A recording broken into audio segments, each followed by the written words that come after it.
Y la pregunta, probablemente la pregunta de este tiempo, no sé si será la pregunta del millón, es ¿por qué pasa esto? ¿Por qué un presidente del gobierno, el máximo representante de un país, pone al gobierno, a la democracia, al Estado de rodillas frente al poder financiero? Y nosotros entendemos que eso se produce porque se ha reducido conscientemente al Estado, porque se ha atacado directamente al Estado. ¿Y quiénes han atacado al Estado? Bush tenía unos asesores que le decían y le aconsejaban que los estados había que hacerlos tan pequeños para que cuando quisieran los poderes financieros los pudieran meter en una bañera y ahogarlos. Yo creo que estamos en esa fase. Pensamos que estamos en esa fase. ¿Quiénes son los responsables? Partido Popular y Partido Socialista. La hoja de ruta del neoliberalismo aplicada por el capitalismo, en Europa y en España. ¿Qué han hecho y por qué afirmamos que pueden ser PSOE y PP los responsables de adelgazar al Estado? Porque vendieron las empresas públicas que había en este país. Hoy ya no nos quedan empresas públicas. La luz que nos alumbra la controla Berlusconi, una parte importante. El gobierno español no tiene acciones, no tiene capital público. Rebajaron los impuestos más a los más ricos, reformas que hicieron fiscales el Partido Popular con José María Aznar en el gobierno y reformas que después hizo también el Partido Socialista Obrero Español. La última, la supresión del impuesto de patrimonio que únicamente pagaban los más ricos de este país y que se ingresaban a las arcas de la hacienda pública 2.200 millones de euros.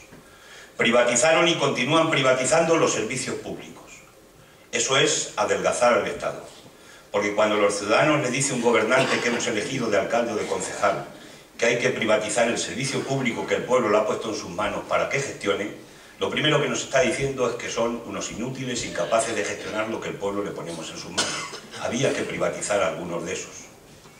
Y lo segundo que nos están diciendo es que lo público no funciona. Que aquí lo que funciona es lo privado, lo guay, lo super guay. Y lo público no existe. Y cuando nos lanzan ese mensaje a la ciudadanía, el problema no es que lo lancen, el problema es que eso va calando y ha calado como una gota china en el pensamiento de la gente de nuestro país. Hoy hablamos en muchos casos despectivamente de muchos trabajadores de lo público y eso forma parte de toda nuestra conciencia. Lo que ha ocurrido es que han dejado al Estado sin músculo. Hoy el Estado no tiene fuerza y por eso el Estado se ha puesto de rodillas delante de los poderes financieros. ¿No creéis que es una anomalía importante que no sean los poderes financieros los que estén regulados por los estados, por la democracia, por la soberanía popular, por los pueblos, por las instituciones representativas de los pueblos? ¿No creéis que es una anomalía que no sean estos los que regulen a los poderes financieros y sean los poderes financieros los que regulen a los estados y digan cómo tienen que aplicar las políticas los estados? ¿No hay un cambalache aquí? ¿No se ha hecho de la verdad mentira y al revés? ¿No nos han robado la democracia?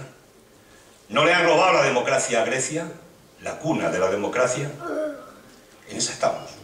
Nos quieren seguir robando la democracia.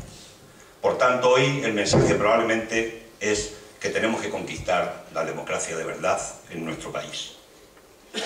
A partir de ahí, el gobierno de Rodríguez Zapatero regula la situación, viene con el mensaje de Europa y mete más leña al mono. A los trabajadores y trabajadoras del sector público, a los pensionistas con la congelación de pensiones, reducción de inversión pública, etcétera, etcétera. Es decir, a los de abajo, a los que no son culpables de la crisis. Pero además, si le quitamos poder adquisitivo a la clase trabajadora, consumiremos menos productos que producen las empresas. Y la crisis continuará, y el desempleo se continuará incrementando. Porque el problema de este país no es que ganemos mucho, no es que vivamos muy bien, no es que seamos ricos la clase trabajadora ni queremos serlo además, sino el problema es que no hay ingresos, porque hay 4.600.000 personas que no pagan los impuestos que pagaban cuando trabajaban, las empresas que han cerrado no pagan, y hay un problema de ingresos en las arcas de la hacienda pública. El déficit no viene por mayor gasto, el déficit del Estado viene por menores ingresos. Y por tanto la salida y la alternativa la tenemos que buscar por la vía de los ingresos. Y una pregunta, ¿por qué ni una sola de las medidas que aprobó el Parlamento el otro día ha ido a buscar el dinero donde está, que es en el bolsillo de los que se han enriquecido durante estos años? De la banca, del poder financiero. ¿Por qué ni una sola medida?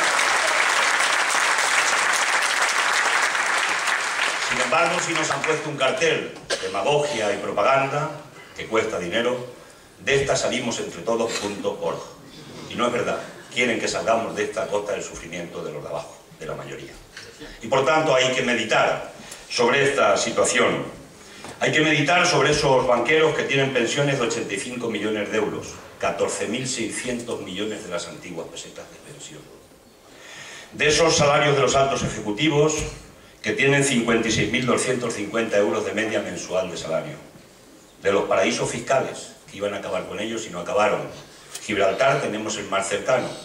30.000 personas viven y hay 80.000 empresas. Fijaros si son emprendedores en Gibraltar.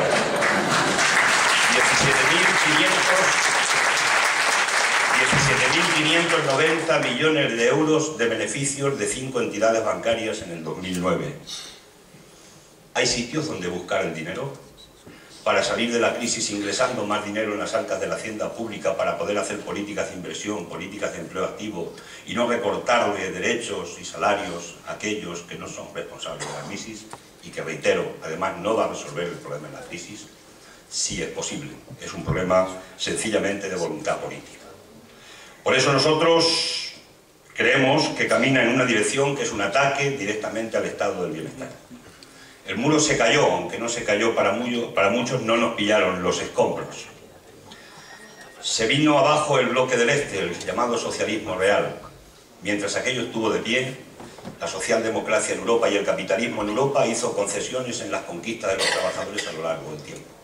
Cuando aquello se cayó, se quedaron con una vía libre, con una banda ancha, dicho ahora en términos modernos de Internet, y a partir de ahí empezaron a castigar el estado del bienestar. Y empezaron a recortarnos los derechos que se habían conquistado a lo largo de muchos años por la clase trabajadora. Por eso ahora dicen que hay que trabajar hasta los 67 años. No es verdad. Dicen que nuestras mujeres paren pocos hijos y que nos hacemos muy viejos y que por eso no es posible. No es verdad. Es que la banca quiere coger el bocado de los fondos privados de pensiones y que todos tengamos un fondo privado de pensiones. Se quieren equiparar con Estados Unidos. En España un 7,6% del Producto Interior Bruto está en fondos privados de pensiones. En Estados Unidos el 77% del Producto Interior Bruto. Eso es lo que quiere hacer la banca. Negociar con los fondos privados de pensiones, y eso es grave. Pero es más grave que salga un ministro elegido por el pueblo, el ministro de Trabajo, a decirnos y aconsejarnos a los trabajadores que hagamos fondos privados de pensiones. Eso es mucho más grave todavía, porque eso es seguir debilitando lo público y decir que el Estado no puede garantizar